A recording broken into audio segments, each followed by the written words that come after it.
เลือกเอาได้แล้วพี่น้องมีแบบแยกน้ำมีแบบใส่น้ำน้ำอะไรจ่าจ้าเอาเลือกเอาตัวใดทั้งอะไรไม่จ่าอายุไหนที่ไม่จ้ากินได้เยอะเลยยกไม่ยกม่วงแต่กันยกเงินเราอันไหนเยอะเยิ่มอยู่เยอะอ้าวทุกคู่เอานั่งลูกเลยเดี๋ยวเอากินแล้วก็เดี๋ยวสิแจ้งข้าวดีกินก้อนโอ้เอาคอยมุนเอาละพึ่งเอาละ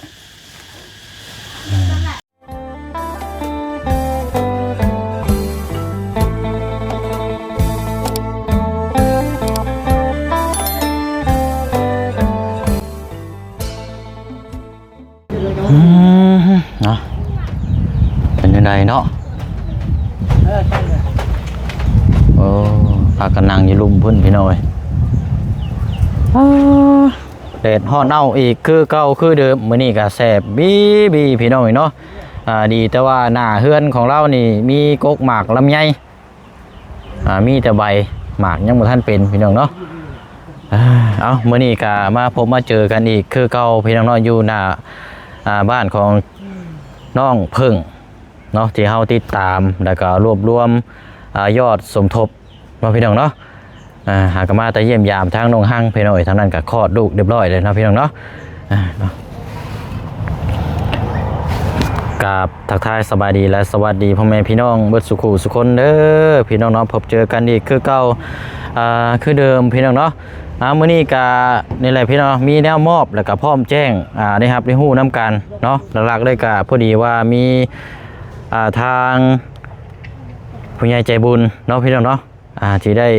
รับได้ชมแล้วก็อยากสดซอยสมทบยอดค่าและรักษาของทางน้องเพิ่งเนาะพี่น้องเนาะโดยก็มีทางเมแก้วกับทางเจนพี่น้องเนาะหลายคู่หลายคนหลายพี่น้อง FC ก็น่าจะรับรู้แล้วก็ติดตามทางสื่อกับทางเพิ่นเนาะพี่น้องเนาะแล้วก็ตามมาทางลุงโก้พี่น้องเนาะอยู่ลพบุรีทางลุงเพิ่นก็ได้รับได้ชมเคสนี่แหละที่บ่แจ้งว่าเปิดยอดสมทบค่าผ่าตัดรักษาเนาะเดี๋ยวแจ้งยอดน้ำกันเนาะพี่น้องเนาะกับทางแม่แก้วกับทางเจนนี่ฝากเงินมาร่วมสมทบเนาะพี่น้องเนาะก็มีอยู่4 ล้านกีบเนาะแล้วก็ตามมาทางลุงโก้ป้าปูเนาะอยู่ลพบุรีพี่น้องจากฝั่งไทยเป็นเงินกับ1 ล้านกีบเนาะพี่น้องเนาะเท่ากับมื้อนี้มาแจ้งทางครอบครัวเราแล้วก็ทางพ่อแม่พี่น้อง FC นำกันก็มียอดมาเพิ่มสำหรับทางช่องของทางบ่เชียงนี่มีอยู่5 ล้านกีบเนาะบวกกับเมื่อวานนี้พี่น้องเมื่อวานนี้2 ล้านเป็น7 ล้านแล้วเนาะ7 ล้านกีบยอดสมทบค่ารักษาหรือว่าค่าจะผ่าตัดนี่เนาะสำหรับทางน้องเพิ่งอยู่น้ำบ่เชียงเด้อพี่น้องเด้อเนาะเอาแล้วก็ทางบักหลาเพิ่นว่าอยากกินข้าวปุ้นพี่น้องเนาะหรือว่าขนมจีนทางช่องของทางว่าบุญเมื่อวานนี่พี่น้องเนาะมื้อนี้กับทางแม่แก้วบอกให้ทางบ่เชียงนี่ซื้อมาฝากทางน้องเพิ่นเนาะแล้วก็ทางครอบครัวนี่แหละพี่น้องเนาะโดยนอกจากนั้นก็ขอบใจขอบบุญขอบคุณทางแม่แก้วแล้วก็ทางเจนน้ำเด้อเนาะแล้วก็ทางลุงโก้ป้าปูจากลพบุรีจากฝั่งไทยเนาะพี่น้องเนาะโดยที่ติดตามผลงานแล้วก็ส่งกำลังใจให้เนาะทางบ่เชียงก็ในนามต่างหน้าหรือว่าในนามสะพานบุญก็เนื่องในจะมาฮอดมาถึงนี่เนาะสำหรับทางวันสงกรานต์หรือว่าปีใหม่ลาวเนาะมีแต่ว่าก็ขอให้มีแต่สุขภาพร่างกายแข็งแรงพลามัยโรคภัยเนาะบ่ให้มาเบียดมาทัดให้มีแต่สุขภาพร่างกายแข็งแรงตลอดปีและตลอดไปเนาะทางผู้เบิ่งผู้แย่งทางผู้หาผู้ชมนำกันบทสุขุสุคนนะพี่น้องเด้อเนาะเอาแล้วบัดนี้ก็เดี๋ยวเข้าไปพูดคุยนำกันเนาะไปแจ้งแล้วก่อนพี่น้อยโอ้ยเนาะเป็นนี่ใดเนาะอากาศร้อนแล้วก็นั่งพูดคุยกันอยู่ลุ่มพุ่นพี่น้องเอ้ยเมื่อคืนนี่ซื้อพัดลมมาให้เนาะจากทางเมเจดีพี่น้องเนาะอยู่ทางต่างประเทศพัดลมแล้วก็เป็นเสื้อเป็นมอนผ้าห่มผ้าแพรเนาะก็ถือว่าช่วยดูเบื้องต้นนี่ถือว่าโอเคระดับหนึ่งแล้วเนาะสำหรับเคสนี่พี่น้องทางน้องเพิ่งเนาะ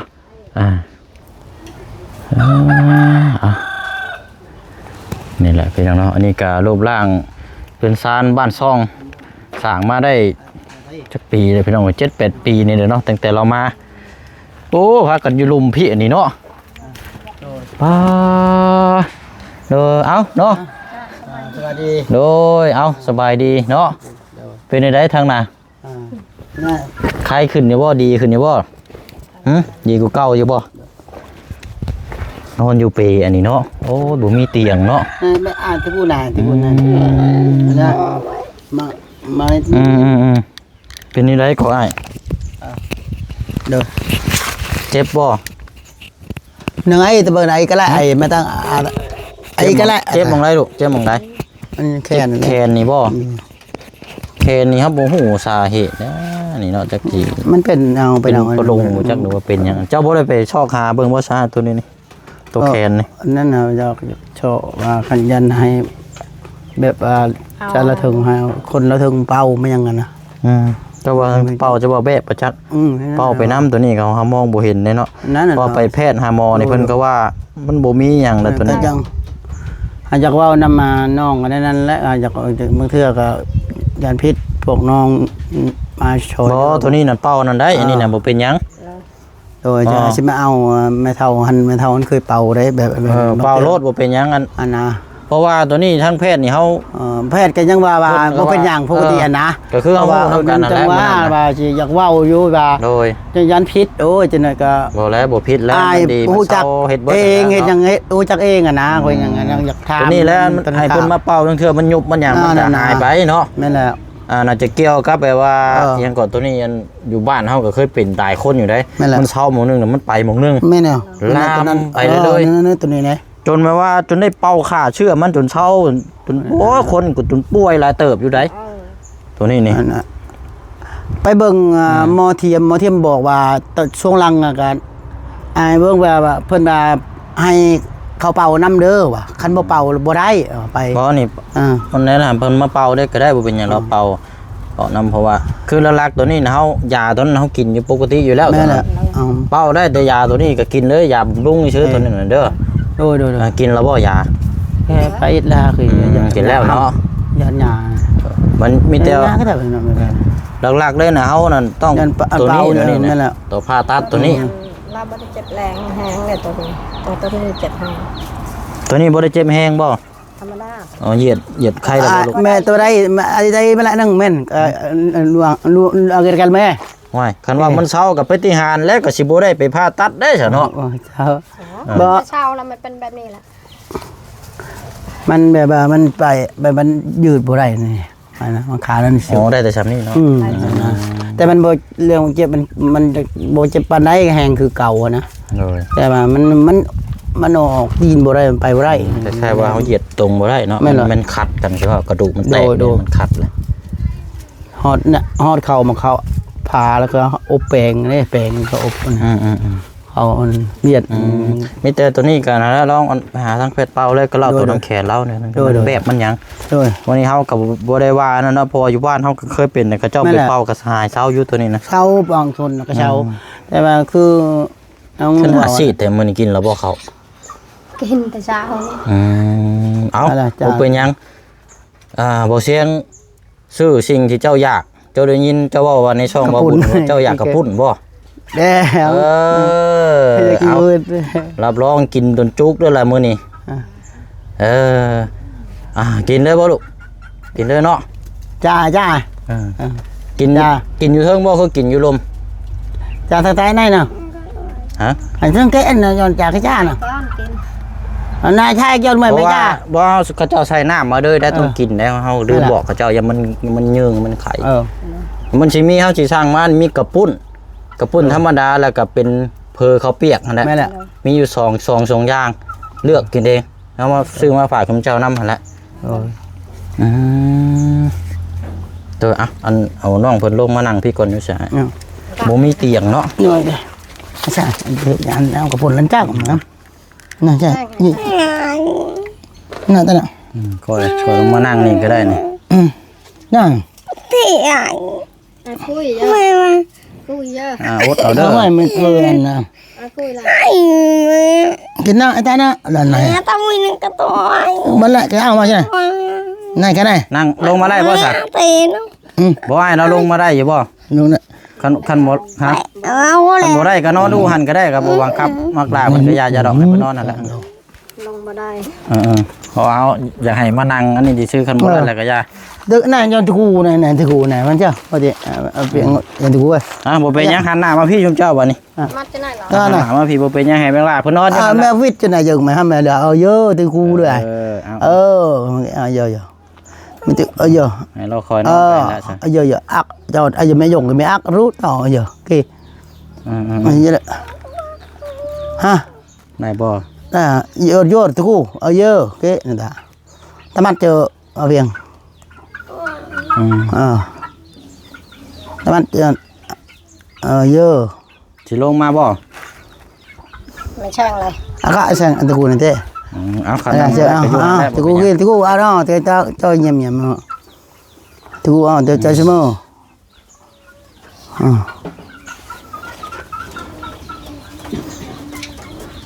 นั่นแหละสู้ๆเนาะตอนนี้ rồi คือว่าเนี่ยข่าวดีชุมเจ้ากำลังมาทางลูกนั่นแหละเด้อ rồi มีแต่ว่าให้ทางชุมเจ้าตั้งมุกตั้งใจ rồi ในระยะนี้นั่นแหละเนาะ rồi ให้หน้าตาให้ยิ้มแย้มแจ่มใส rồi บ่ให้หน้าบิดหน้าเซ็งหน้าเหี่ยวหน้านั่นได้เนาะ ซ้ำเศร้าแล้วเนาะเลยซ้ำเศร้าเลยซ้ำเนาะซ้ำเศร้าบ่ไปได้ง่ายมื้อนี้มาแต่ใช้มื้อนี้ ha ngu lắm đấy cả than phải chê mới sầu กิน พักผ่อนก่อนก็ได้ช่วงนี้กันว่านั่นกันเบิ่งน้ำครอบครัวก่อนส่งกำลังใจทั้งครอบครัวก่อนเนาะ rồi เพราะอาหารการกินก็พอมีอยู่เดี๋ยวนี้กัน rồi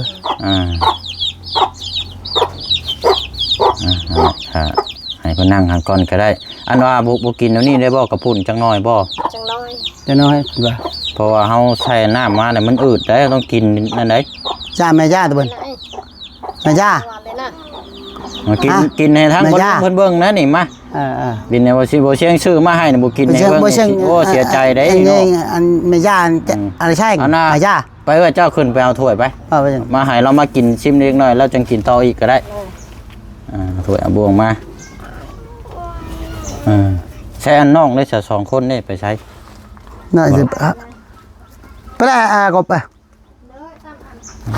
อย่าลองเห็นถามซื่อๆหรอก nhà mình cuốn mình đó là nó trả giá còn trên cho cái ăn cái lời là ăn khai đây อันว่านอนเป็นยังไงเย็นอยู่บ่เมื่อคืนนี่คักอยู่บ่ chết này văn đồng อ mẹ cha xin lỗi mẹ cha kệ nào nhưng mẹ cha trở về lên này nó nó nhiên mẹ cha nó ta đủ ăn này nữa mà đang chưa mẹ cha eo cha chỉ phải tay cha còn เป็นหยังอ่ะนะ ฮะ ฮะบ่เครียดหยังบาดนี่บ่เครียดได้บ่ใจยากได้ anh nhiên mẹ cha anh ai em mẹ cha kìa anh thay kịp mà đang chưa เดี๋ยวกินจักเด็กจักน้อยเบิ่งบ่แล้วจังกินต่อเด้อเดี๋ยวเชียงไปเอาอันนี้ใหม่ก่อน lựa tạ này มาแล้วเนาะมีอยู่4ถุงเด้อ rồi rồi เลือกเอาได้พี่น้อง ไล่ไม่จ้า มีแบบแยกน้ำมีแบบใส่น้ำน้ำ lại cha nào เอาเลือกเอาตัวใดทั้ง cái lại mẹ cha cái phun này cái phun สิกิน này cái phun này không chơi này อันเนี้ย anh nhé này cái ตัว phun ได้ này ลูก nè กระปุ้นนี่เนาะ ở đây เอาเทให้เราลูกด้วยเทให้ลูกเรากินเบิ่งอ่ะ nhưng mà cho แต่เยอะเยอะเลย ให้อยู่ลูกเรากัดบ่ค่อยลื้อปานใดพี่น้องนั่นแหละเทให้เรากินเบิ่งอยากกระปุ้นเนาะ จากจาก โอ้ ใส่เมื่อวานเนี่ยว่าจะกินกับปุ้น อยากแต่เมื่อวานนี่บ่ยังบ่ทันได้กินเนี่ยก็กินนี่เนาะ เลย จนล้นถ้วยเฮ็ด ครับ cha bắt này cho đây này bắt này ใส่น้ำลายโพดเนาะ chú cúp này ดูนั่นน่ะกูได้ บ่ เนาะ ยังกินบ่เบิด อ่ะย่า จังให้ ย่า พ่อ อ่ะย่า กินก็ได้เนาะ เลย อายะ มาลูกมา นี่จับอะไรอายะ บ่ให้เรานั่งหั่นก็ได้เดี๋ยวเจ้า มันไม่ได้ นี่อายกยก ไปนะ นายกเห็นอายกกระเดาได้ไอ้เด็ก ล้นช่ำติ เออ คอน บ่มีอันแนวห้องช่ำเนาะฮ้อนเด้อฮะมันจับบ่ได้เลยเว้ยจับไปเฮ็ดแนวนั้น กระเดาว างก่อนวางก่อน ว่างก่อน ไปหาแนวมาห้องอยู่เอ้ยอันอ้ายมีบ่ ขนาดนั้นบ่มีโต๊ะเตียงเนาะไม้ก็บ่มีแท้บ่ จับนี่ก็ได้ บ่เฮ็ดเตียงไว้เนาะ อ้าวน่าไม่เท่ายี่ดาวสูดูอ้ายกระโดดอ้าวเยอะให้ตาเบีย เทเอารถน้ำน่ะมันลาย มันลายผลไม่ได้อ๋อพอละอ๋อ นั่นแหละผัวเจ้าเทบ่เบิ่งให้ อ้าว อะไรนะอายุไหนที่อายุไม่จ้า กินได้เยอะยกไม่ยกม่วงแต่กันยกเงินจะอันไหนเออเยอะ อันน่าใช้ตะเกียบเลยเอามาให้ มันต้องเป็น ฮะไม่เอาตะได้อะ บ่เป็นเค้กบ่ เอาตะได้เอาตะได้น่ะไปเอา มันจะลง จะลงมาเอา ไม่ใช่หรอก อ้าวสามตัวไม่เกยกันตัว เอาลงมานั่งพี่แล้วจังกินง่ายแน่ วันนี้นั่งลุมเลยแบบ มันจังสบาย จะแม่คู่วันไปแต่เยอะเยิ่มเยอะอ้าวตะคู่ เอานั่งลูก จะเดินมักไอ้นี่เอานี่ โอ้กระทั่งแคลี่โย่เด้ฮะนายอ้าว จะเห็นได้ได อ้าวน่าตะป้อเด้ เงียงขวมได้ นายมาไหนเนี่ยนายอ้าว นี่ได้เอากิน เป้เยอะโอเคอ้าวเด้ออ้าวจ้า ร้านนั่นก็จุ่มเจ้ากาวกินโนเลอร์ตัวนั้นเด้อมีอยู่4ชุดชุด อ้าวจ้าก่อนจ้าจ้า เอากิน ตะกับบ่วงนี่บ่วงน่ะบ่วงนี่อ้าวบ่วงตาเยอะบ่วงตาก็เลย เป็นคลิป เป็นคลิปอ้าวเยอะจ้าตีละเท่าไอ้จ้าเยอะเป็นอะไรจ้าเยอะ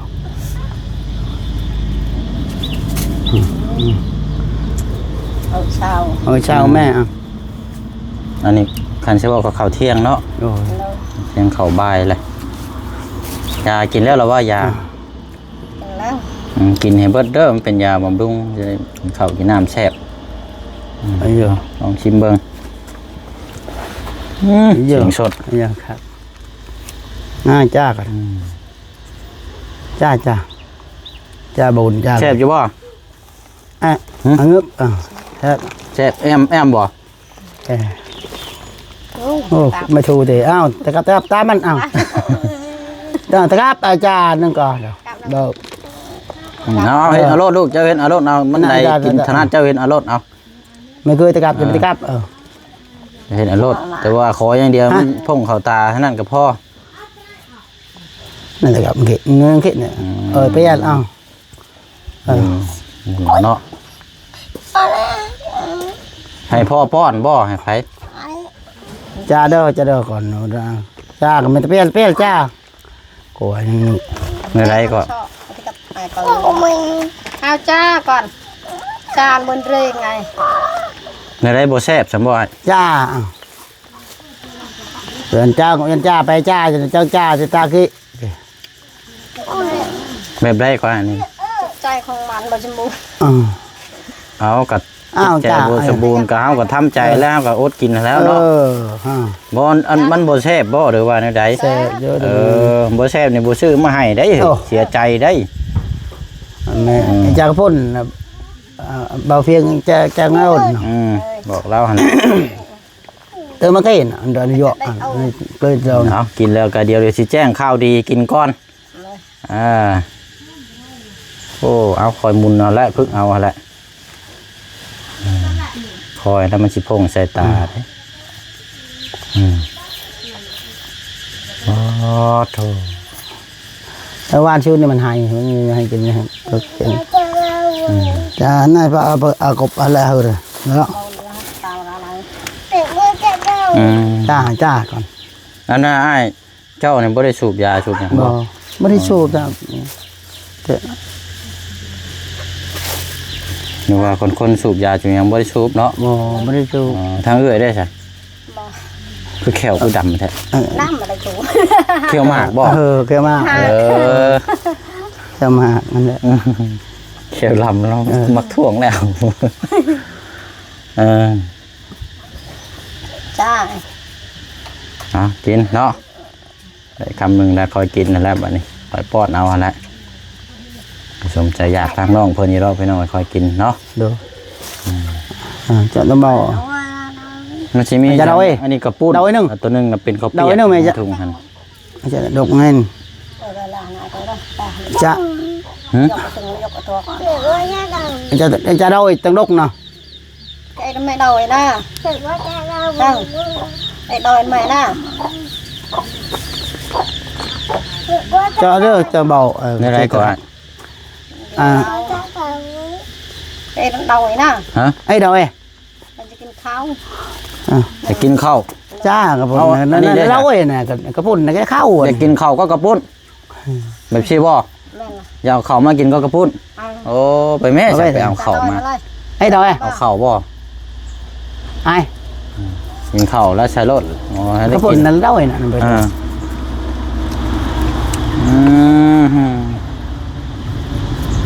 เยอะ จำสิกินนี่เบิ่งก็ได้ถุงนี่แหละเอ้า นั่นเอานั่น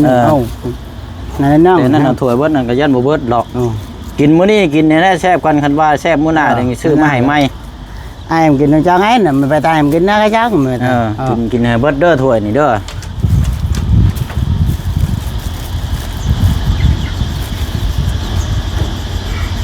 เอาจ่อมาใช้ในไร่นี่นะอยู่เพื่อนเจ้าบ่ นั่นเนาะเนาะ เอ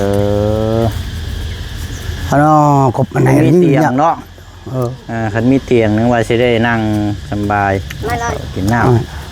จ้ากินจ้ากันถ้าปุ่นเสียดาวเจอ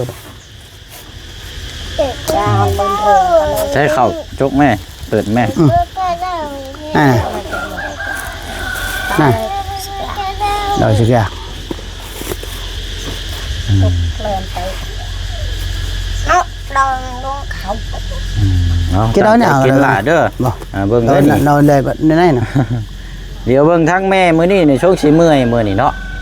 เจ้าเมื่อยเบื่อเจ้ากินแล้วบ่เข้าซ้ำเช้าเลยกินข้าวได้เบิ่งลูกได้เบิ่งคือเป็นเมื่อยแท้อีดอกโอ้ย และอันนั้นก็พากันกินโนเด้อ โดย แซ่บบ่ลูกแซ่บบ่ แซ่บ เอากินให้เบิดเด้อเดี๋ยวฝึกเว้าภาษาลาวนำได้เด้อให้เราเว้าโดยเว้าหยังเด้อ โดยไปกินไอ้น้องกันน่ะเพียงเนี่ยน้องเจ้าไปกินอันกี่เตาเยอะเท่านั้นเจ้า ให้คำ มันหักมันแพงได้ ภาษาเจ้านะบอกเป็นภาษาลาวนำ อันนั้นน่ะบอกแล้วว่า ให้เว้า ให้โด เก่ง ยไปยัง ๆเนาะ โดยมาโดยกี่แซ่บกี่น่ามัน จ้า กินให้เบิดเด้อโอ้เอาแซ่บๆกินโดนลาบวันนี้เนาะ เช้าเนี่ยกินไข่ไก่ ชอบกินไข่ไก่ เลยกินไข่ไก่ต้ม อันแรกกันว่าปวดตอนนั้นก็เจ้าก็ไปเป่าเด้อตัวนั้นเด้อมันเพราะว่าบางเทื่อเป่ามันยุบอยู่แล้วเพราะว่าไปแพทย์มื้อนั้นเพิ่นหาเพิ่นมันบ่มีหยังนะพี่น้องมีแต่ยากินยาแก้ปวดจังกัน อันเอาเลย ปวดแห้งมันบินขาซ้ายนะ ไม่ได้ไหน ไม่ก็เตี้ยจะกินแบบไม่ตากี่ฮะ นั่นล่ะ ได้ดาวนะ เต้าไม่ได้ เราก็ชมเวียน เอากินน้ำเท่านั้นละน้ำวิตามินแหละมันจังมีแห้ง เต้ามันก็มีอยู่หลายก็เผาเลย โอเค ไหน บาดนี้เนาะเดี๋ยวจังกินต่อ จ้า เอาเดี๋ยวพากันนั่งหันหน้ามาพี่เจ้าบีก่อนบาดนี้เด้อเดี๋ยวเฮาสิแจ้งบอกก่อนบาดนี้ระดับแรกเลยเฮาอยากให้ทางชุมเจ้านั่นให้ตั้งมุกตั้งใจคือเก่าหั่นน่ะเด้อ โดจ้าเงียบก่อนลูกเงียบก่อนให้ตั้งมุกตั้งใจประคับประคองกันผัวเมียในครอบครัวเด้อมื้อนี้คือเฮาฮู้แหละมื้อคนมีเพิ่นสิมาซอยๆแล้วเฮาก็ให้ตั้งมุกตั้งใจ เนาะ โดย ไปไปมาหาสู่อ่อนน้อมทอนตนเบ้าจะบีจำงามเนาะ โดย อันนี้เฮาเว้าเพื่อไว้ได้บางเทื่อมาโดด นั่นแล้ว เว้าบ่ดีบ่งามใช่นี่ใช้ผ่านกล้องนี่เรียบร้อยแล้วได้เฮาจะบอกแบบอันนี้ก่อนหั่นนะ โดยโดย เชื่อฮู้แล้วอันไหนมันดีมันงามเฮาเฮ็ดเอาเพื่อหยังเพื่อลูกนี่แหละเนาะแล้วแต่อันนี้ก็คอยบอกคอยสอนเอาเว้าแนะนำภาษาลาวเอาเด้ออ้ายเด้อ โดย กินน้ำเนาะมีแต่ว่าเมื่อวานนี่เฮาแจ้งยอดสมทบค่าผ่าตัดนี่2 ล้าน เลย 2 ล้านกีบเนาะ โดย มามื้อนี้ มาเพิ่มอีกมื้อนี้เด้อ โดย มาเพิ่มอีก5 ล้านกีบ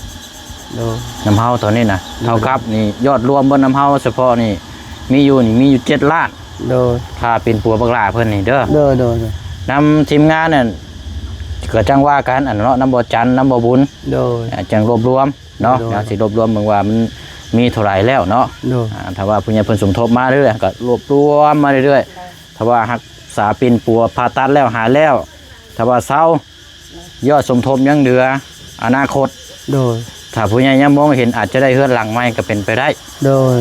สร้างความงามความดีไว้ โดยโดย อายกับเบื่อเด้อ โดยโดย นั่นแหละมื้อนี้ก็มาแจ้งทางอายกับเบื่อเนาะแล้วก็ทางบักหลาน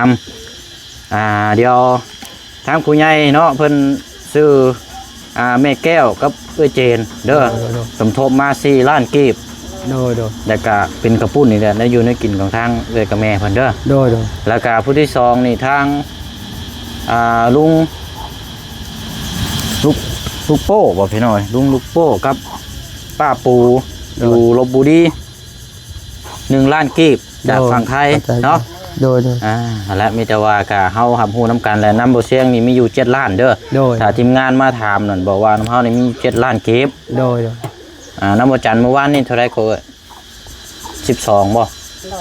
ย 12 ล้านกีบน้ำบ่บุญนี่เท่าไร 2 ล้านคือกันบ่ เลย 2 ล้านกีบเท่ากับตัวนี้เฮาเห็นเงินนี่มีอยู่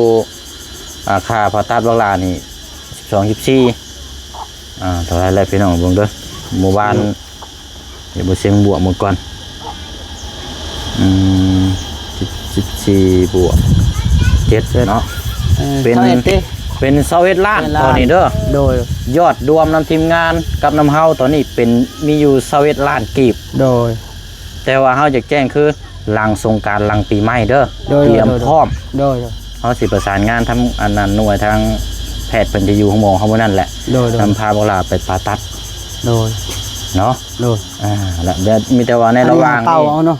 แม่นตัวนี้ให้เจ้าไปพบปันเป่าเอารถแต่ว่า เอาหมอ เรื่องยาตัวกินก็ให้เพิ่นกินปกติทั่วไป โดย มันถือว่ามันแบบมันหยังหั้นนะตอนนั้นนะหันแล้วรักษาบำรุงให้เรากินข้าวหลายๆก่อนช่วงนี้ โดยโดย เพราะว่าให้เขาห้องว่าให้ฟักพื้นร่างกายแข็งแรงเนี่ยเพื่อพาเกียมไปพาตัดตัวนี้เนาะ โดยใช่จาเลือก